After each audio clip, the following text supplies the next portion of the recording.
പെരുമ്പാവൂരിലെ സർക്കാർ ഓഫീസുകളിൽ ആദ്യഘട്ട പര്യടനം നടത്തി ലോക്സഭാ തെരഞ്ഞെടുപ്പിൽ ചാലക്കുടി നിയോജകമണ്ഡലത്തിൽ നിന്നും മത്സരിക്കുന്ന ഇടതുപക്ഷ സ്ഥാനാർത്ഥി സി രവീന്ദ്രനാഥ് പെരുമ്പാവൂർ കോടതികളിലാണ് അദ്ദേഹം ആദ്യം സന്ദർശനം നടത്തിയത്. പെരുമ്പാവൂരിലെ ഇടതുപക്ഷത്തിന്റെ മുഴുവൻ പ്രാദേശിക നേതാക്കളും സ്ഥാനാർത്ഥിക്കൊപ്പം ഉണ്ടായിരുന്നു.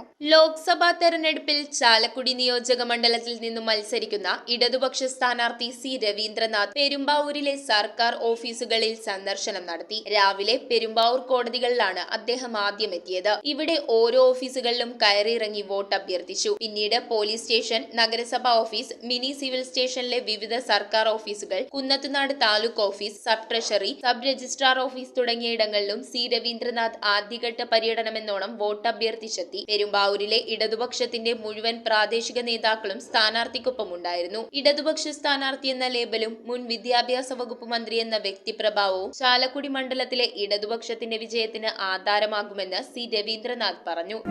വ്യക്തി എന്നുള്ള നിലയ്ക്ക് അല്ല, അതിനേക്കാൾ പ്രാധാന്യം പ്രസ്ഥാനം എന്നുള്ള നിലയ്ക്കാണ്, പാർട്ടി എന്നുള്ള നിലയ്ക്കാണ്.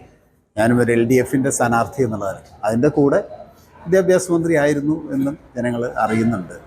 പ്രധാനപ്പെട്ട കാര്യം LDFന്റെ പ്രതിനിധി എന്നുള്ളത് തന്നെയാണ്. ജനങ്ങൾ കാണുന്നത് അങ്ങനെ തന്നെയാണ്. കാരണം LDF എന്നുള്ള നിലയ്ക്കാണ് ജനങ്ങൾ വോട്ട് ചെയ്യുക.